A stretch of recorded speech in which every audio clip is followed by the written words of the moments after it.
Hi, everybody. And so it's good afternoon to everybody in Moscow. Good morning to anybody in the UK. And good evening to my friends in Hong Kong. So it seems like wherever you now are, you'll be there for the duration. And we all need to make the most of things and keep in touch, including those interested in the Bulgakov Society. So we have a 90-minute Bulgakov packed program to celebrate the birthday today of Mikhail Bulgakov, born on the 15th of May 1891, 129 years ago in Kiev in the Russian Empire. Mikhail was one of 7 children, the oldest of 3 brothers of Afanasy Ivanovich Bulgakov, a state counselor and professor at the Kiev Theological Academy, as well as a prominent Russian Orthodox essayist, thinker, and translator of religious texts. His mother was a former teacher, and both of his grandfathers were clergymen in the Russian Orthodox Church. Today I'm going to start with a few words about Fatal Eggs, the most relevant of Bulgakov's novels to the events that we're witnessing in 2020. As Lenin said, there are decades where nothing happens, and there are weeks where decades happen. Many of us feel that the weeks we're living through at the moment echo that, and these are those very weeks when decades are happening. After I've said something about Fatal Eggs, there will be a short overview by Uther, professor at Volgograd State University. He's going to talk about the literature of pandemics, and that's provided his internet connection at Volgograd State University holds up. Then we'll have a short film, a short extract from Fatal Eggs. Then it will be over to Anton Tugashev, also known as Intern 4, the mandatory Bulgakov quiz with a prize to be delivered. And then Anastasia Gordeva will host a session on your thoughts on various reptiles. And the person with the most interesting thoughts will also be getting a prize. The judge will be our very own Professor Brickley Persakov of Devon, previously of Madagascar. And at the end, I'll say a few more words. Speak at any time by clicking the unmute button, and it's more fun if everyone keeps their cameras on so we can interact, but that's not compulsory. There'll be directions about any Zoom issues all the way through, and if you have any questions, you can just unmute and say something. Now, a few words about Fatal Eggs, written in the 1920s. Aided by Satan, the professor of zoology, Professor Persakov, discovers a red ray facilitating the growth of living organisms. And he experiments with frog roes, yielding fantastic results. He then orders crocodile, snake, and ostrich eggs in South America to continue his experiments. And a strange epidemic is raging in the country, which is affecting hens. So to save national poultry breeding, the GPU decides to use Professor Persakov's ray. The operation is entrusted to the head of the GPU, named Rock, an ex-cavalryman, not very bright, but quite selfless. And Rock ships the ray-producing chambers from Professor Persakov's laboratory to the state farm, which he was appointed to head. He also orders hen's eggs from abroad. At the storehouse, he chances upon big eggs intended for Professor Persakov. He bribes the storekeeper and takes those eggs to his state farm. From the ray-processed eggs, gigantic and fast-growing crocodiles, snakes, and ostriches are hatched. Rock's wife is strangled by a mutant anaconda, and Rock goes mad and dies in a madhouse. The multiplying vipers devour everything in their path as they advance towards Moscow, where panic, pillage, pogroms, and marauding are rampant. The authorities take the shaken Persakov under their protection. They award him a golden watch and urge him to continue experimenting to develop a zoological weapon. Persakov takes refuge in his institute. A raging mob breaks in and destroys his equipment. Amid general confusion, Persakov is stabbed to death by a criminal who takes his watch. The country is saved from destruction by a cold snap and snow. The angry Satan leaves Moscow. Let me read an extract from near the denouement of the novel. "I'm not going anywhere," he replied. "It's simply idiotic behavior. They're just dashing about like maniacs.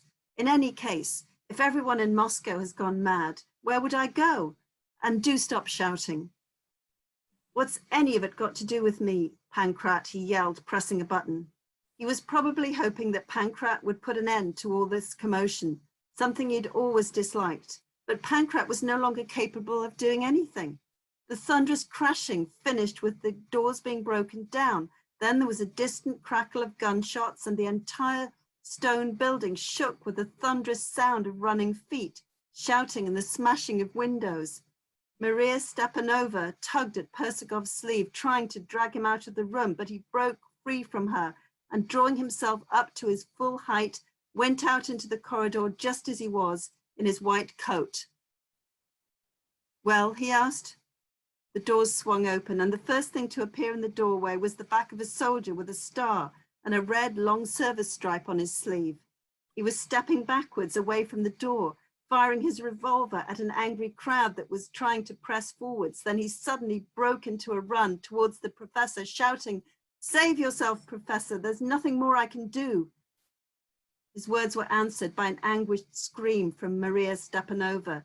The soldier rushed past Persikov, who stood there like a white statue, and disappeared into the dark maze of corridors at the other end. The crowd of people poured through the doorway, screaming, "Get him, kill him, get the bastard. Those creatures were all your fault." The corridor seethed with distorted faces and ripped clothing. Someone fired a gun. Sticks flashed in the air. Persikov took a small step backwards, barring the way to the door of his office, where the terrified Maria Stepanova was kneeling on the floor, her arms spread out as if being crucified. Wishing to prevent the mob entering his room, he shouted angrily, "This is utter madness. You're just like wild beasts. What is it you want? Get out," he screamed, finishing the phrase with his abrupt, familiar shout, "Pankrat, get rid of them." But Pankrat was no longer able to get rid of anyone. He lay motionless in the hall, torn and trampled on, his head shattered. More and more crowds of people surged past him, paying no attention to the police firing at them from the street. A small man in a torn jacket and a torn, uneven shirt front hanging to one side of his body burst through the crowd on bowed ape-like legs and split Persikov's head open with one terrifying blow of his stick. Persikov staggered and began to fall sideways. Pankrat were his last words. The completely innocent Maria Stepanova was killed and torn to pieces in the professor's room. The chamber with the extinguished ray was smashed to bits. The terrified frogs were beaten and trampled underfoot. The glass-covered tables and the reflector lights were smashed. And within an hour, the whole building was ablaze.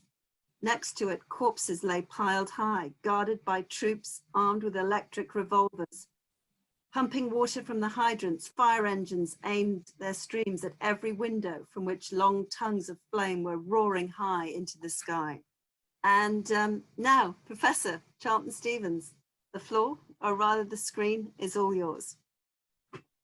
Okay, so at the beginning of this pandemic situation, I was reminded of Michael Crichton's excellent book, The Andromeda Strain, written in 1969.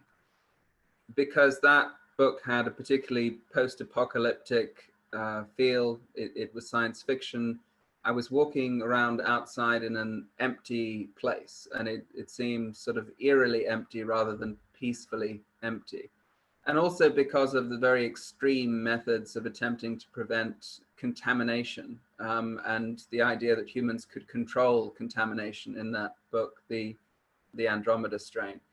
But I think what sprung into most people's minds was Stephen King's The Stand, written in 1978, which was also very dystopian and very, very extreme, even relative to plagues and epidemics.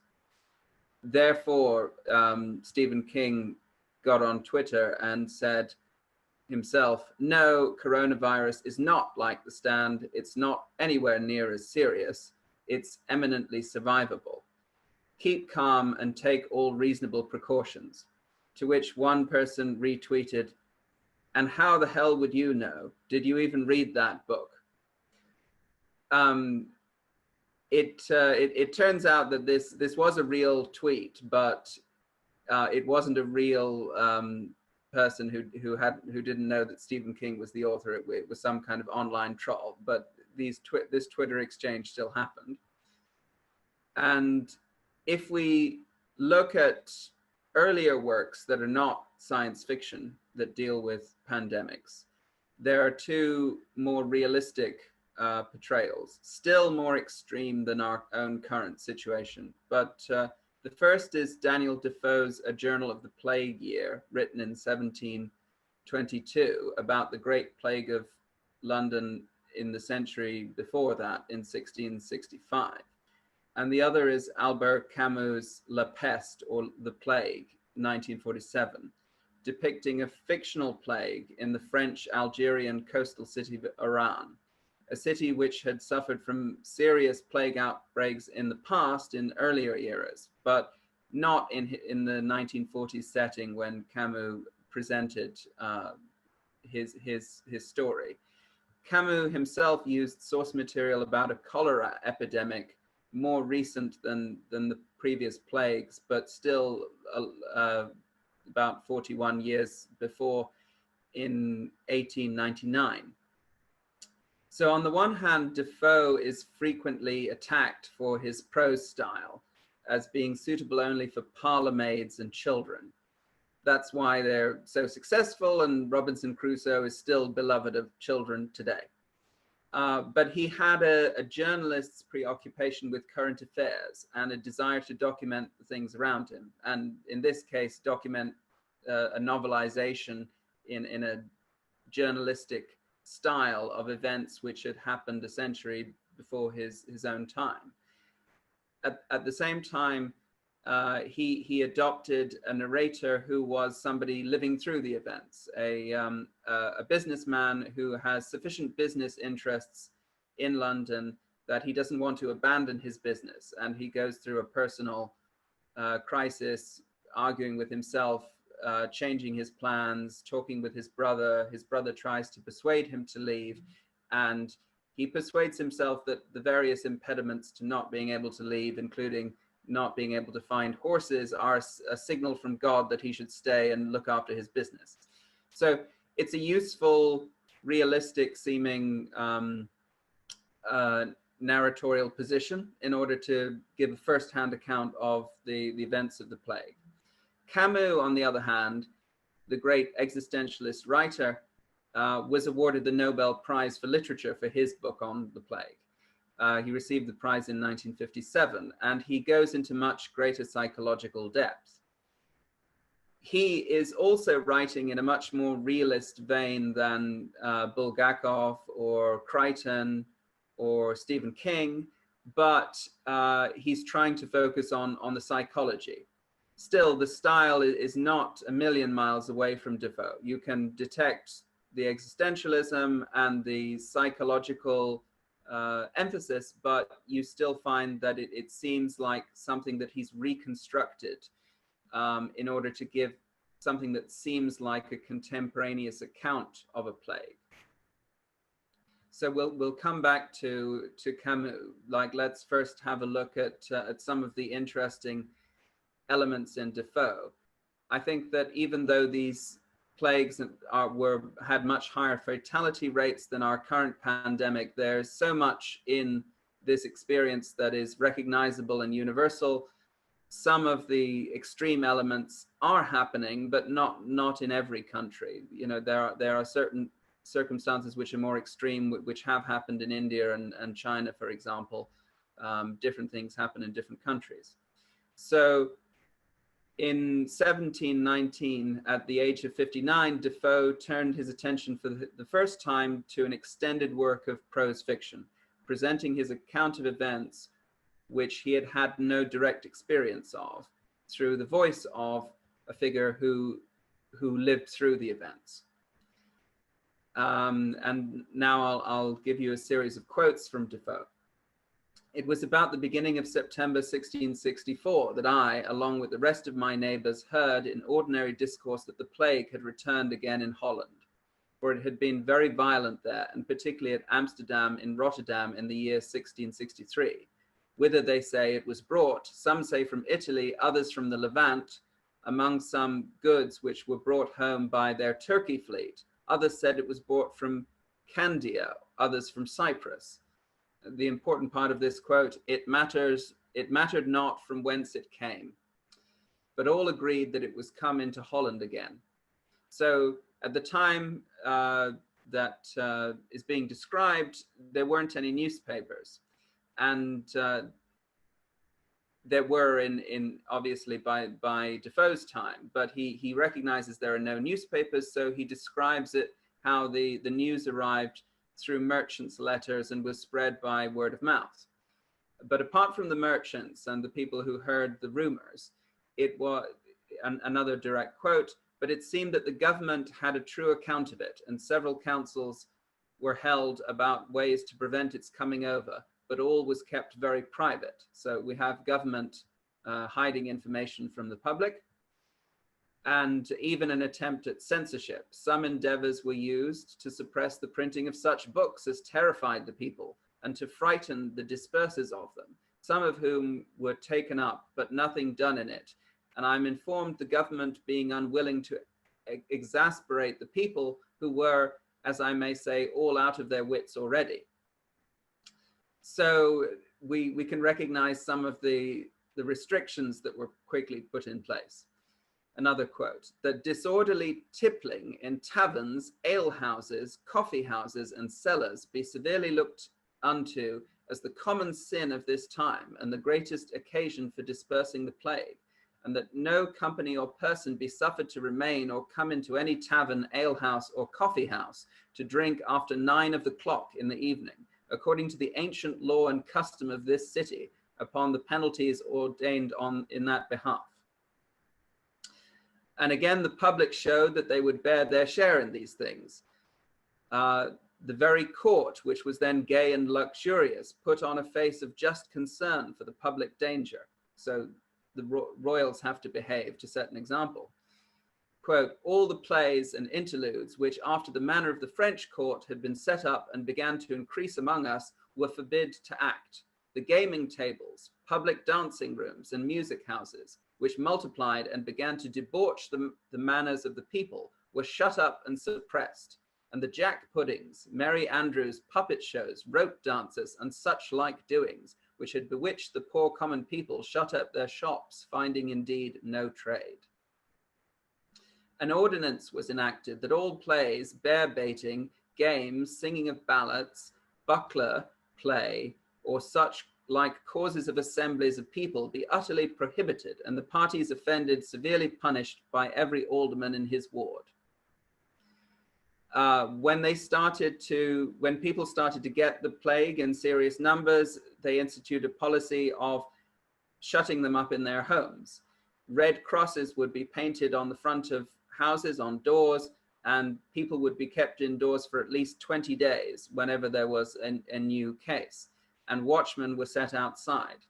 Quote, the shutting up of houses was a method first taken, as I understand, in the plague which happened in 1603 at the coming of King James I to the crown, and the power of shutting people up in their own houses was granted by Act of Parliament, entitled An Act for the Charitable Relief and Ordering of Persons Infected by the Plague.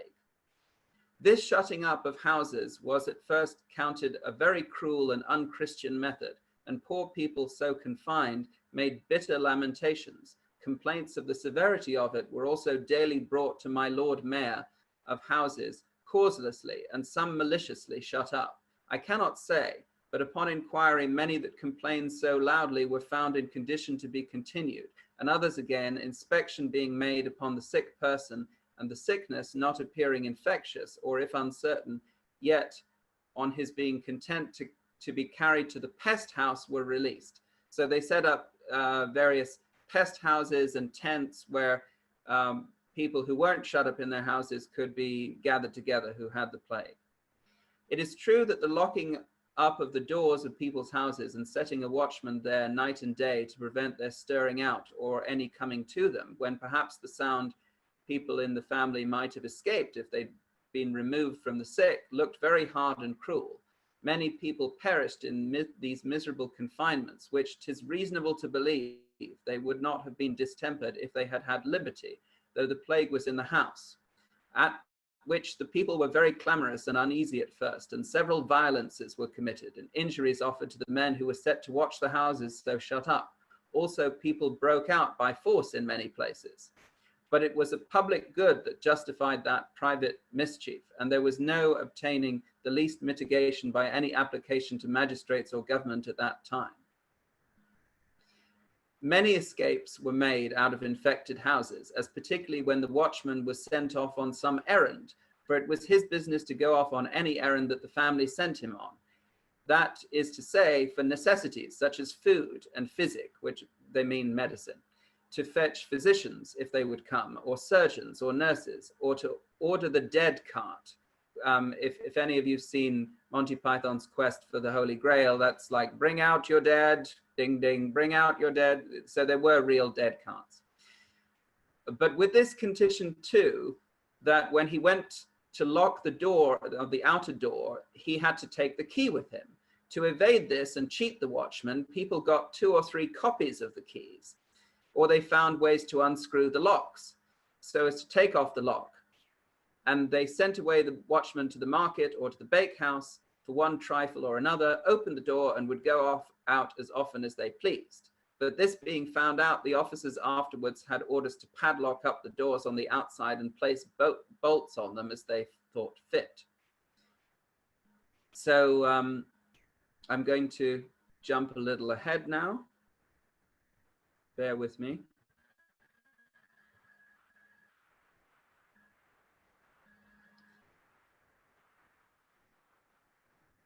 So perhaps relevant to Charlton's, who was hosting this event, the Inns of Court were all shot up, nor were very many of the lawyers in the Temple or Lincoln's Inn or Gray's Inn to be seen there. Everyone was at peace. There was no occasion for lawyers. And now let's move on to Albert Camus' The Plague, which is more psychological. He also adopts the role of an observer narrator who's seen the events. And he actually describes at the beginning of the novel, he won't say who the narrator is at the beginning. He says that the narrator is justified in playing the part of a historian. Naturally, a historian, even an amateur, always has data, personal or at second hand, to guide him. The present narrator has 3 kinds of data. First, what he saw himself. Secondly, the accounts of other eyewitnesses. And lastly, documents that subsequently came into his hands. So right towards the end of his novel, he says that this chronicle is drawing to an end, and this seems to be the moment for Dr. Bernard Roux to confess that he is the narrator. And then he justifies his undertaking, setting down the account of events and adopting the tone of an impartial observer. So the views that come across in the novel, though, are quite reflective and thoughtful. From now on, it is to be said that plague was the concern of all of us. Hitherto, surprised as he may have been by the strange things happening around him, each individual citizen had gone about his business as usual, so far as this was possible, and no doubt he would have continued to do so. But once the town gates were shut, every one of us realized, the narrator included, that we were all in the same boat, and we would each have to adapt ourselves to the new conditions of life. Thus, a feeling normally as individuals, the ache of separation from those loved ones, suddenly became a feeling which we all shared alike, together with fear, the greatest affliction of the long period of exile lay ahead. So one of the key themes is the notion of exile. And he describes this feeling of exile as being hopelessly cut off, prevented from seeing one another or even communicating with one another. This was because people were stopped from writing letters in case that might spread the infection. They had to rely on short telegrams in which they could not express very much of their inner feelings. They used formulaic utterances. A great quote in Camus is, "Thus, the first thing that the plague brought us was exile."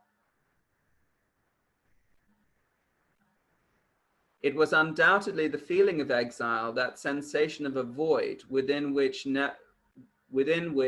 never left us, that irrational longing to hark back to the past, or else to speed up the march of time, and those keen shafts of memory that stung like fire. Sometimes we toyed with our imaginations, composing ourselves to wait for the ring of a bell announcing somebody's return, or for the sound of familiar footsteps on the stairs. But though we might deliberately stay at home at the hour when a traveler coming by the evening train would normally have arrived, and though we might contrive to forget for the moment that no trains were running, that game of make-believe, for obvious reasons, could not last. So this French Algerian coastal city goes through very much the same kind of situation, a lockdown. It's the borders of the city are cut off so that nobody can go in or out of the city. People are not locked in their houses, but when there is a reported case, the doctors come with police to inspect the person and to remove them to a camp or a hospital.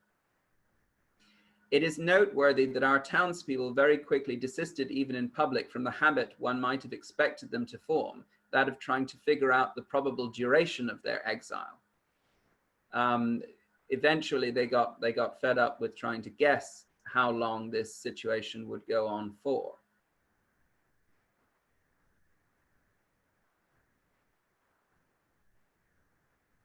Thus, they too came to know the incorrigible sorrow of all prisoners and exiles, which is to live in company with a memory that serves no purpose. Even the past, of which they thought incessantly, had only a savor of regret. Still, if it was an exile, it was, for most of us, exile in one's own home. I think that really fits with a lot of people around the world's experience of the current lockdown. So the city used to have a busy harbor, and to quote, "The commercial activity that hitherto had made it one of the chief ports on the coast had ceased abruptly. In spite of such unusual sights, our townsfolk apparently found it hard to grasp what was happening to them. Nobody as yet had really acknowledged to himself what the disease connoted."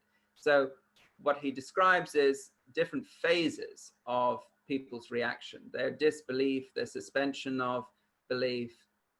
Another quote, "Their first reaction, for instance, was to abuse the authorities. They complained about the press, they complained about the local government, they complained that things were not being done." Quote, "In this too, the reaction of the public was slower than might have been expected. Thus the bare statement that 302 deaths had taken place in the third week of plague failed to strike their imagination. People had a difficulty conceptualizing the meaning of death until it came to their own immediate family or their near neighbors." And he makes a point about the problem of statistics. This is, in fact, the kind of statistic that nobody ever troubles much about, notwithstanding that its interest is obvious. The public lacked, in short, any standards of comparison. It was only as time passed and the steady rise in the death rate could not be ignored that public opinion became alive to the truth.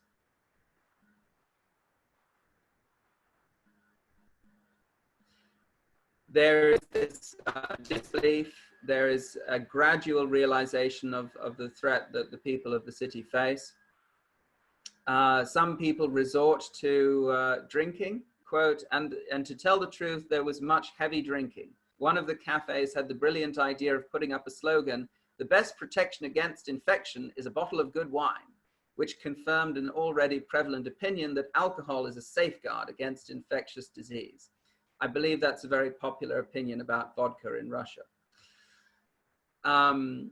So the doctor is trying to explain to a journalist who wants to escape the city because he's not local and because he wants to return to his wife living in another place, that's not a sufficient reason. I know it's an absurd situation, but we're all involved in it and we've got to accept it as it is. there is an important character in the form of a priest who gives two sermons which show his changing attitudes, deep religious thoughts about how to interpret God's role in a pandemic. But people in the town who attended the church did so on the principle, anyhow, it can't do any harm. Taru, one of the doctors, recording in his notebook that in such cases the Chinese fall to playing tambourines before the genius of plague, observed that there was no means of telling whether in practice tambourines proved more efficacious than prophylactic measures.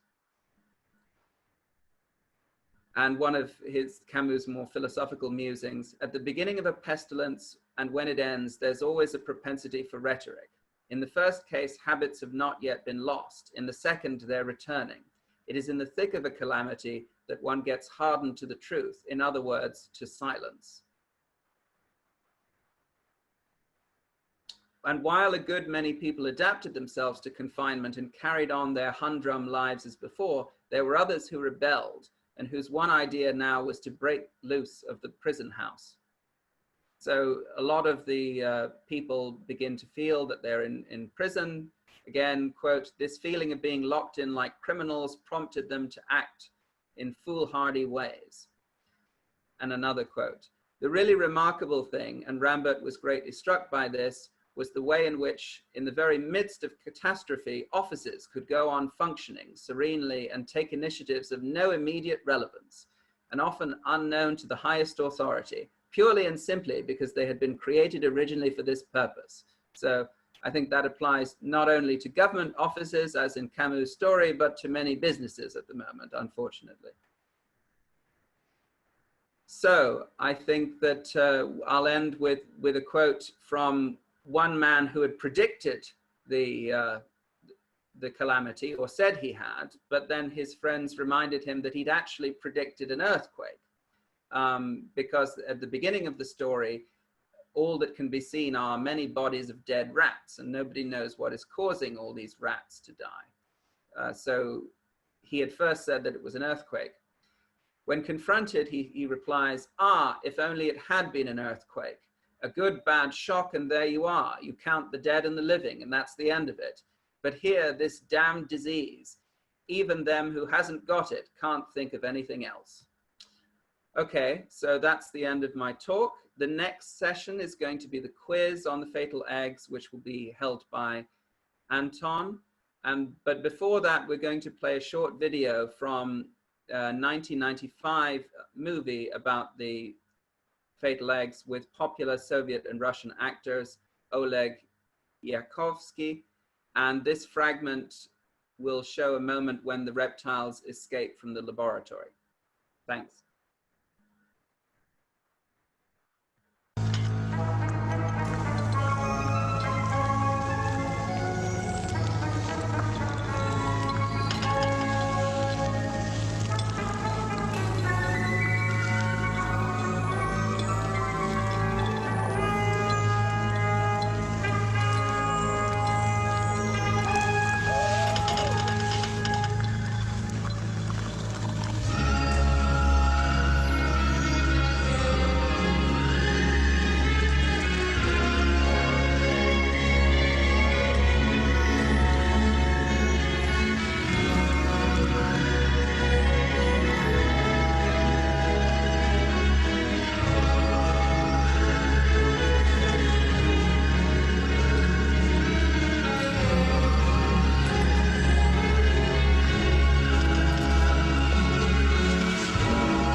Good evening or good afternoon, dear guests. So I hope you enjoyed watching this exciting episode of Fatal X. So, but now we are going to test your knowledge of the entire novel. So it's time for our quiz. So this time we are going to conduct our quiz via a special website called Kahoot. So the procedure of the quiz will be very easy. So I hope nobody will have questions. But still, if you have questions, you can type it in the chat box, so we will try to help you. Now I will explain the mechanics of the quiz. So when I start the quiz, you will see a question and 4 variants on the screen of your computer, because I'm going to show you my screen.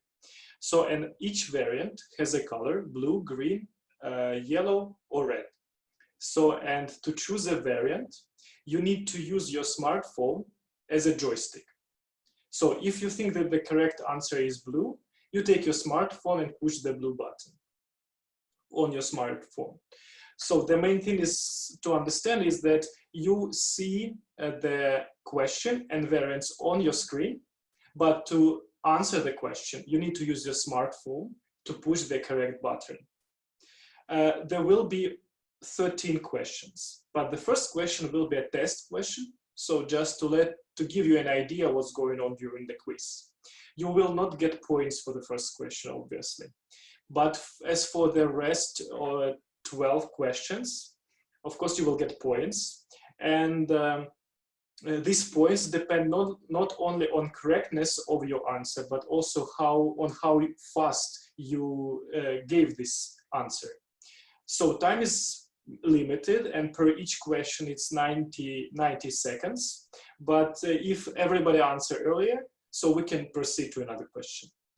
And the most important part is the winner, of course, will get a prize, a splendid prize, but I will reveal what is it in the end to make it. Can I ask a question? Sure. How shall I use, so now I'm using my laptop, and how shall I use a smartphone? What shall I do? Okay, Oleg, thank you for your question, because it smoothly leads us to the next step of my explanation. To use your smartphone, firstly, you need to log into the quiz room. And now I'm going to show you this quiz room. All of you are going to see it on your screen. So what you're going to do now is, please take your smartphones and go to the website called kahoot.it.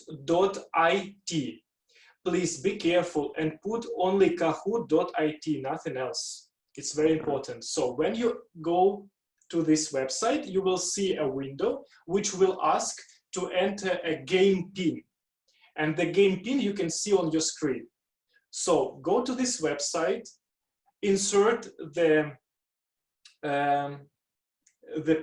game pin, and put your name. It would be nice if you can put your first and last name.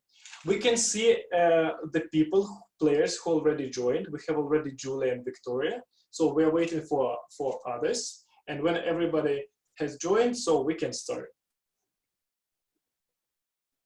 So again, you go to the website kahoot.it. There will be a window. You insert the game pin after you enter your name, and you're basically done with the registration, and we're just waiting for everybody, and then we can start. So we have Gabrieline, we have Ken, Victoria, Julia, Team Volgograd. It's very interesting. So we have a entire team from Volgograd. So I suppose we expecting some more players. It should be around eight, I think. Professor Break. If anybody has a problem, let me know, please. You can speak, and we'll try to figure out what's wrong.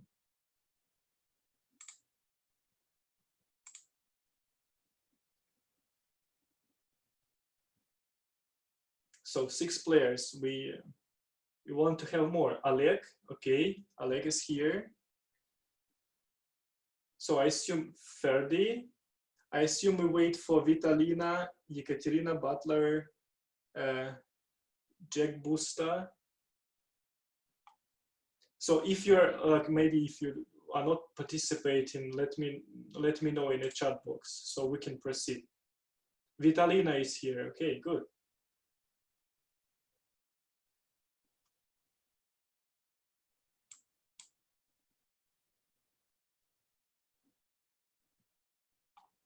Okay, let's wait for 30 seconds more, but okay.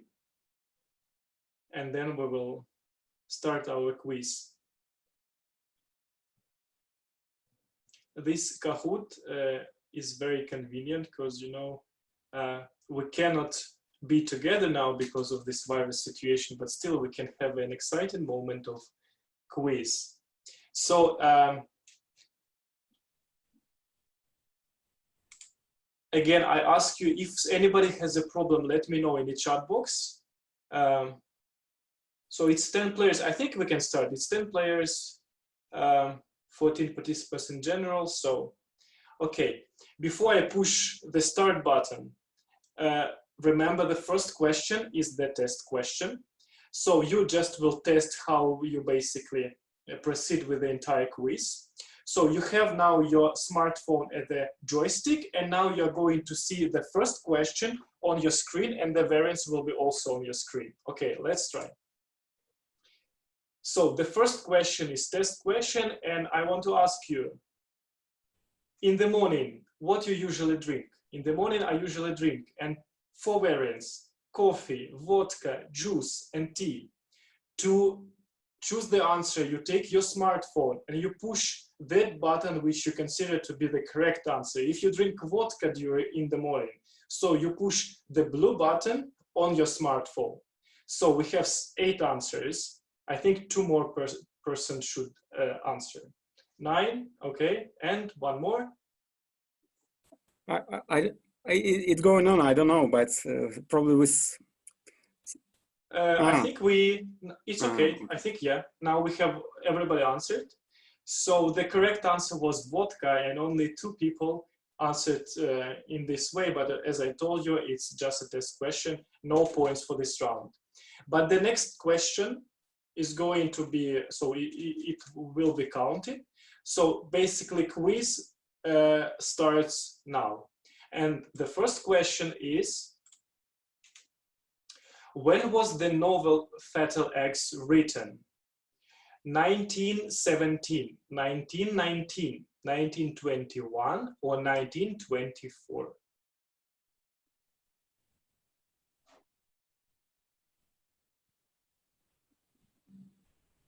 So you are very fast with giving answers. I assume a lot of you know. Okay, so the correct answer is 1924, and 6 of our 10 players gave correct answer. And let's see the scoreboard after the first question. So Professor Brick was not only correct, but also was the fastest to give this answer. But you can see that the results now are very close to each other. So we just, our competition only has started. So let's move to the second question. In which scientific field does Vladimir Ipatovich Persikov have a degree? Anatomy, zoology, archaeology, or gynecology?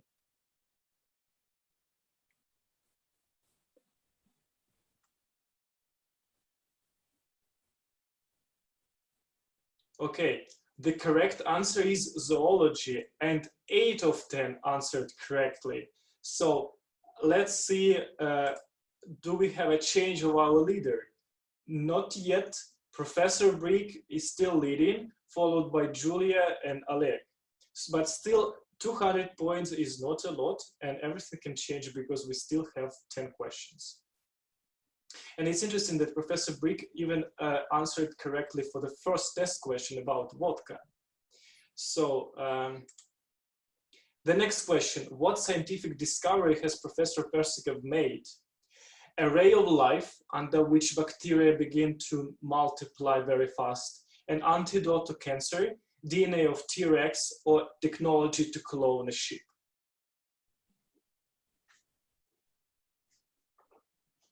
Okay, so 8 of 10 answered correctly. Yeah, it's a ray of life. Okay, to answer DNA of T-Rex, interesting. So let's see the results. Professor Brick is still leading. Okay, we are moving on. The next question is, what was unusual about organisms that were subjected to the ray of life? They aged much slower. They gained increased stamina. They got an immunity to COVID-19, or they became incredibly aggressive and destroyed their weaker relatives.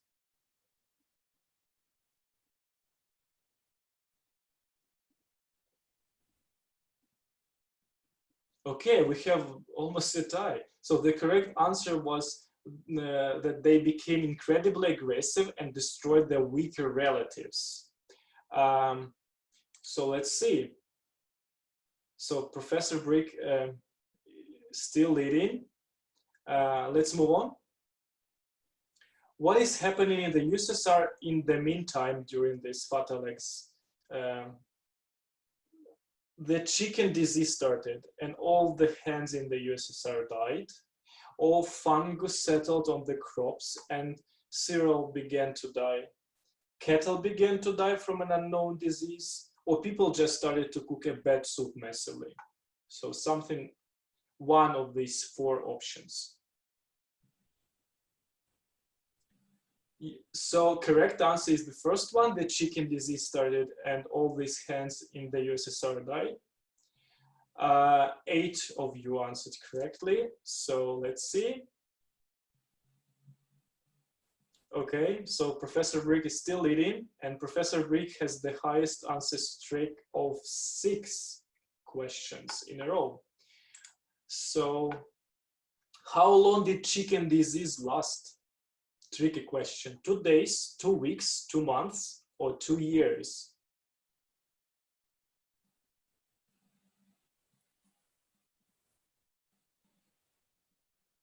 So the correct answer is 2 weeks, and only one person answered correctly.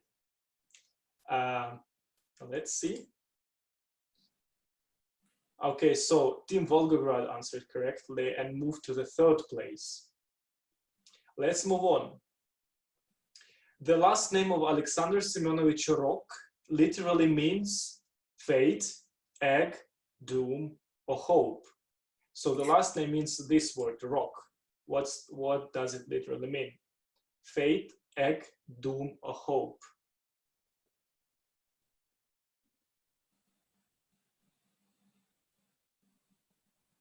So, okay. So yeah, fate, only 5 of our players answered correctly. Let's see. Okay, we have a kind of change in our scoreboard. Team Volgograd moving to the 2nd place and Vitalina moving to the 3rd place. So, next question. On which organism was the ray of life first tested? Euglena, Chlorophyta, Infusoria, or Amoeba?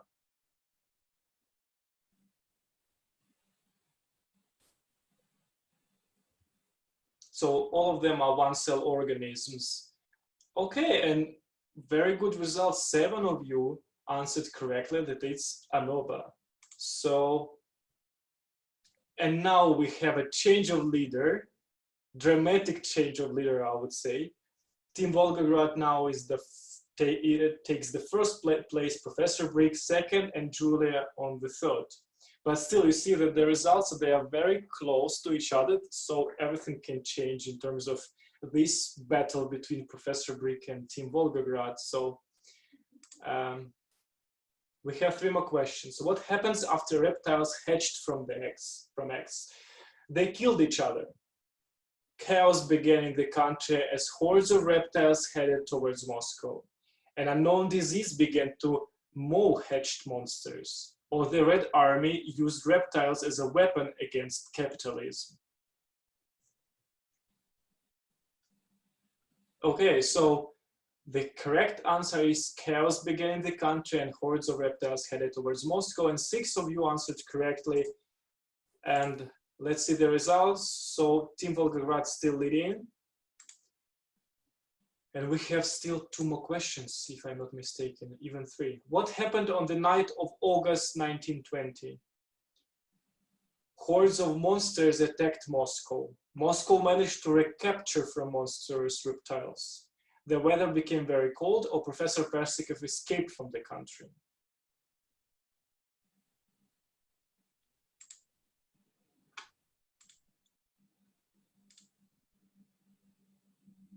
Okay, so the correct answer is the weather became very cold, and only 4 of you answered, chose the correct answer.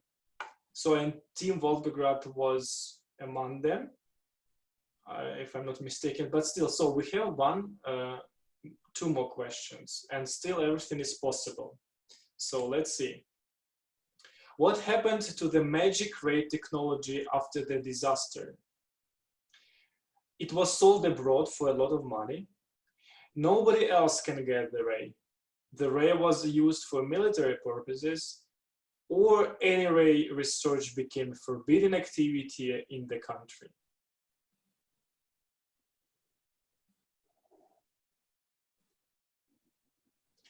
So the correct answer is nobody else can get the ray, and only 2 players out of 10 chose correct answer. Okay, so it's a blast from Vitalina, who just now on the 2nd place. And again, you see that 1 question can change a lot. So the last question is, the events of the Fatal X were usually seen as a city of communism, Soviet Russia, medical system in the country, or unprofessionalism of Soviet scientists. So what was criticized more by Bulgakov?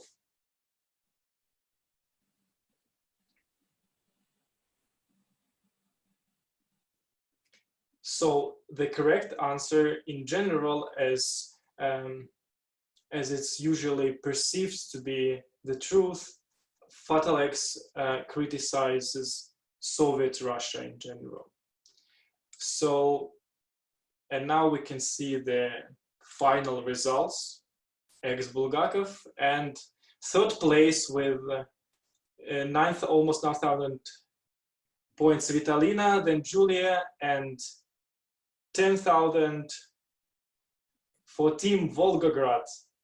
So our congratulations to Team Volgograd, and we are glad to inform you that as a prize you will get a box of champagne bottles delivered to your place, so you can enjoy lockdown, if there is a lockdown, or just enjoy evening with friends, drinking champagne and reading or discussing some new Bulgakov novels.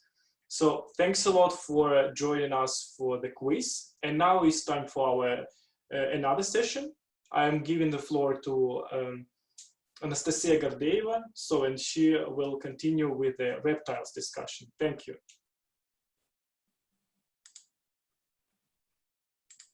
Всем привет! Hi everyone! In this session, we will focus on the reptiles who terrorize the city of Moscow. All you received the emails with the attached images of reptiles. We would like each of you to share some information, some interesting facts, or maybe even personal story about this reptile. We will display images one by one, providing each of you with about 1 minute to speak. So let's start. Here's the first reptile. Victoria, this reptile was sent to you. Hi everyone.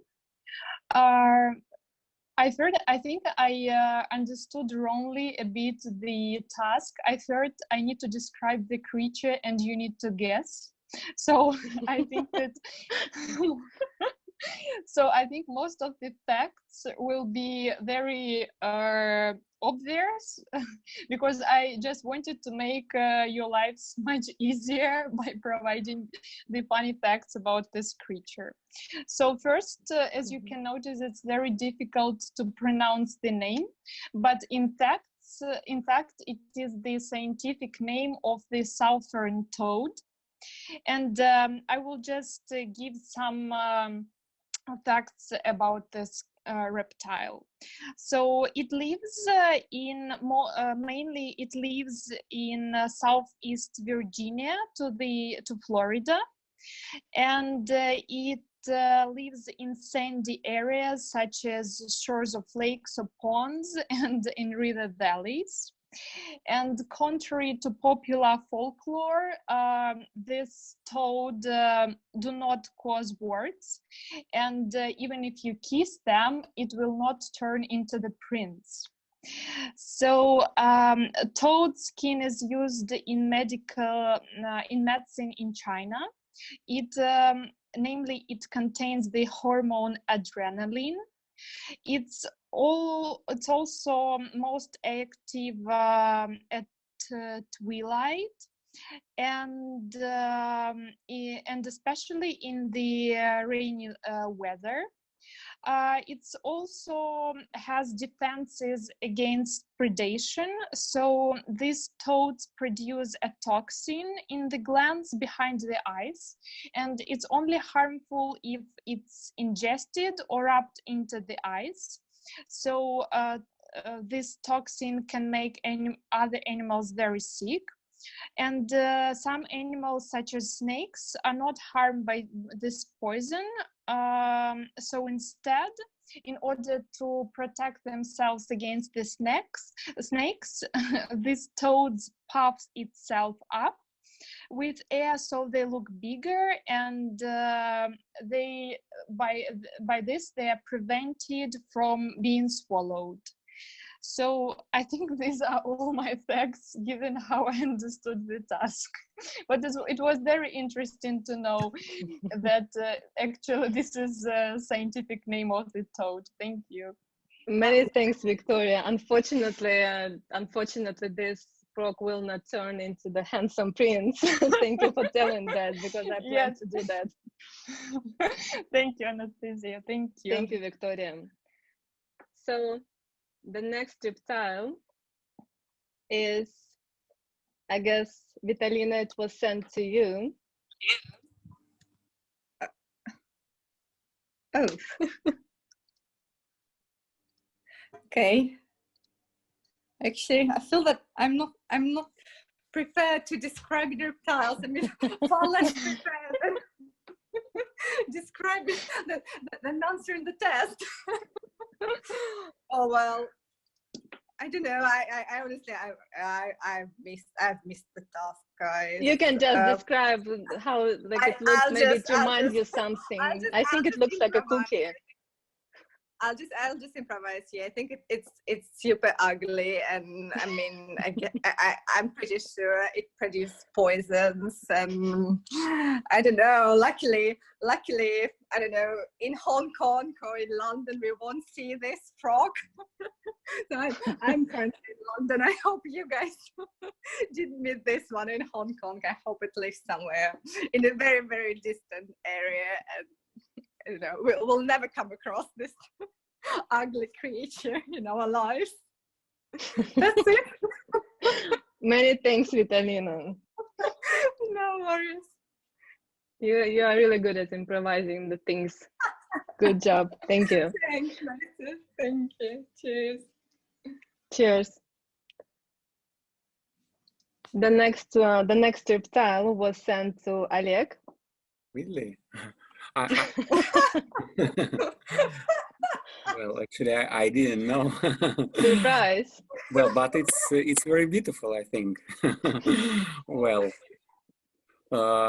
it has a very complicated name, complicated for pronunciation. Dendrobatidea, something like this. I don't know. Well, so probably it's from Russian fairy tale. I don't know, because we have many fairy tales with frogs, something like this.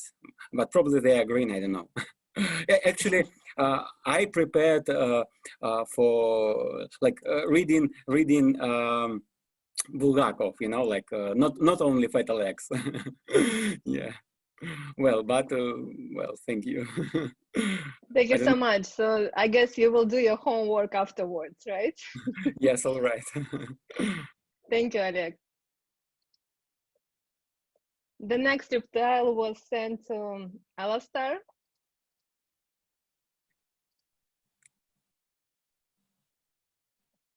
Sorry, I was just unmuting. Yes, like Victoria, I think slight misunderstanding on the task.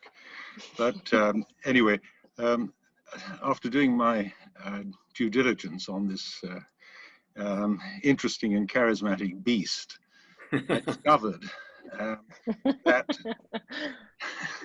the chameleon in question was actually transformed into a Moscow policeman in 1884 by Anton Chekhov, and in a short story called The Chameleon. The policeman in question has no vibrant coloration like the original specimen. He is not polygamous like Fucifer pardalis. And certainly the policeman eats vertebrates as well as invertebrates. However, in his response to his environment and into his interaction with other people, his attitude and demeanor can change in rapid succession. So here is the policeman walking with his sergeant across a square in Moscow. And he's faced with a citizen demanding that an unaccompanied dog, which has drawn blood by biting the finger of an innocent citizen, be punished. Indeed, that he should immediately be taken to the dog pound and put down. The policeman initially sympathizes with the citizen's complaint. By this time, the crowd has gathered to enjoy the fun and to see how the policeman deals with the situation. Then someone in the crowd calls out, "Hey, that is General Zigalov's dog." At which point the policeman changes tack entirely and opines that the wretched citizen who has complained must have provoked the poor little pooch. And he instructs his sergeant, "Now, just take that poor little doggy back to the general forthwith," and leaves the crowd greatly amused at the expense of the poor citizen. I'll start, like, no comments, just bravo. Many thanks. So thank you for all your presentations. And now we would like to ask our, oh, I'm sorry, I apologize. We have one more reptile. It was sent to Gabriel. Hi. This reptile is called, forgive my Latin, Charmelio zeylanicus. Zeylanicus, I suppose it's the Latin word for Ceylon, for Sri Lanka. And this is also called the Indian chameleon. I read that this chameleon can change color to regulate its temperature and to communicate to other chameleons. One thing that I read about chameleons, not necessarily the Indian chameleons, is what male chameleons would do when confronted with another male chameleon, possibly a sexual rival. So they would change their color until they're no longer green and brown, like you see in this picture, so that they become orange or even red and look aggressive. So one thing that people on YouTube like to do is to put a mirror in front of one of these creatures and watch them change colors. Of course, they don't know that they're actually looking at themselves and not a rival male. Notice the tail of this chameleon. This particular Indian chameleon has a prehensile tail, which is a tail that can function as an extra limb. That is all I can say. I wish I had been more time to study this before I came. Many thanks, Gabriel. Your Latin is very good, actually. So thank you, everyone. So now we would like to ask our guest professor, Professor Brickley Persico, to take the role of judge. So what is your verdict, Professor? Who is to win the prize? Thank you very much, Anastasia. And firstly, I'm not quite sure who Team Volgograd are, but because they won, they would be winning a second time, especially as my pet chameleon beat my hand when I had 6 in a row and was unable to score thereafter. But that's by the by. Victoria and Vitalina, I thought you did very well improvising and sort of getting out of a hole when you hadn't prepared. I thought Alistair did very well circumnavigating his missed question, and there were quite a lot of frogs and toads involved. And so ultimately the score, which was very close, I marked everyone between 5 and 6 up until the final contestant. And in the end, Gabriel sneaked it with his passion for the Sri Lankan chameleon, partly because I used to work in Sri Lanka and partly because I have a pet chameleon here on my lap. And so I scored Gabriel 7 out of 10 for passion, and he walks away with the prize, whatever that may be. Thank you very much indeed. Thank you, Professor. Thank you, everyone. Pain will be delivered to you, Gabriel, and I hope you're not in Sri Lanka now. So many thanks. Now I would like to pass the floor to Julia Chарлton for closing remarks. Well, thank you all so much for joining, and we look forward to seeing you all again soon. Thanks for joining.